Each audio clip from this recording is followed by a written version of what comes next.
Assalamualaikum warahmatullahi wabarakatuh. Bismillahirrahmanirrahim. Alhamdulillah walhamdulillah summalhamdulillah. La haula wala quwata illa billah. Amma ba'd. Pemirsa MUI channel rahimakumullah, saya sangat bersyukur saya ditakdirkan oleh Allah Subhanahu wa Ta'ala sebagai warga negara kesatuan Republik Indonesia.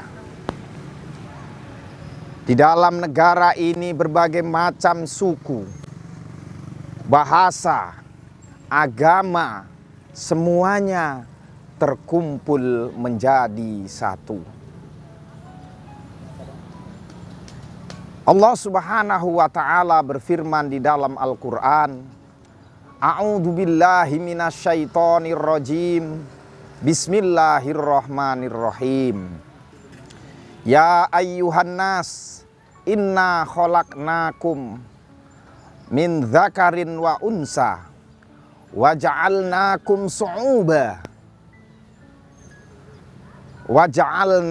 su'uba lita'arrafu.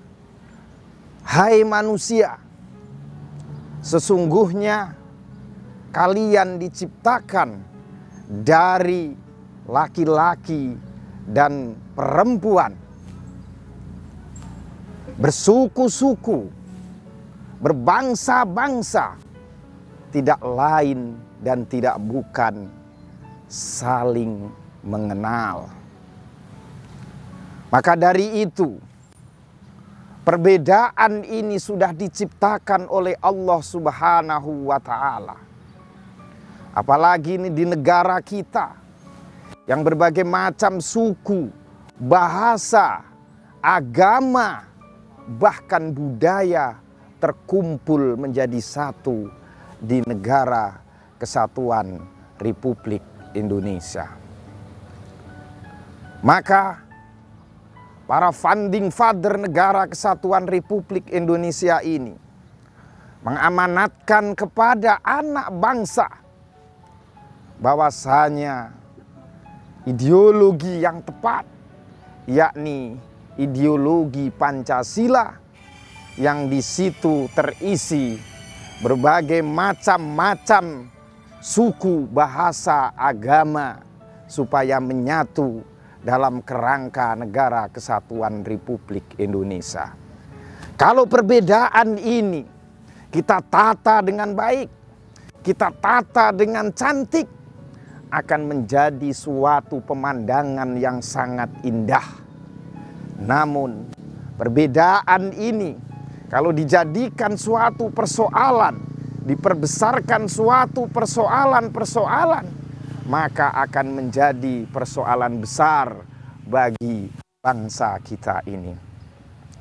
Oleh karena itu, kita sebagai umat Islam, di mana di negara kesatuan Republik Indonesia ini menjadi mayoritas, maka hal yang prinsip yang harus kita tegakkan adalah Islam yang merangkul, bukan yang memukul.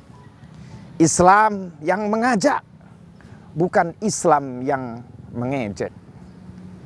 Islam yang memang benar-benar memberikan keselamatan kepada umatnya dan memberikan keteduhan kepada yang lainnya.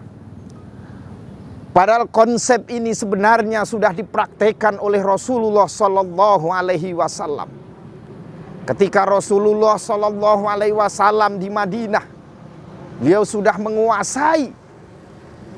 Namun Rasulullah Sallallahu Alaihi Wasallam harus mengonsep ini ada beberapa umat juga, segelintir umat, minoritas umat yang mau belum memeluk Islam dan masih meyakini agama leluhurnya. Sehingganya Rasulullah Shallallahu Alaihi Wasallam meminta berdiskusi kepada sahabat-sahabatnya, yakni sahabat Abu Bakar, sahabat Utsman bin Affan, untuk bagaimana mengonsep supaya di dalam perbedaan yang ada di kota Madinah ini, terutama masalah akidah dan suku, bisa menyatu dan hidup berdampingan. Maka disusunlah suatu konsep peraturan yang ditandatangani oleh beberapa ketua suku dan ketua agama masing-masing, sehingganya tercipta suatu perjanjian yang terkenal, yakni Piagam Madinah, yang diantaranya salah satu isinya adalah bagaimana orang non-muslim yang mau mengikuti aturan dan tatanan negara yang hidup di bawah naungan Rasulullah SAW juga akan dilindungi hak-haknya dan diberi kebebasan untuk melaksanakan keyakinannya.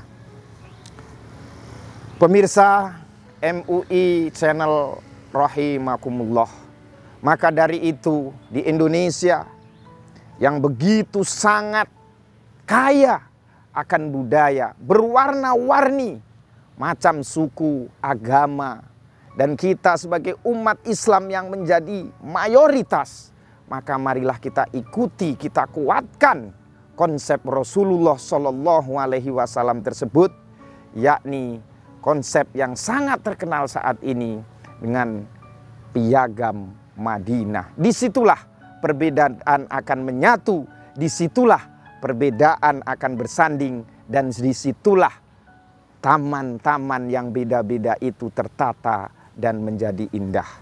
Mudah-mudahan bermanfaat. Wallahul muwafiq ila aqwamit thoriq. Wassalamualaikum warahmatullahi wabarakatuh.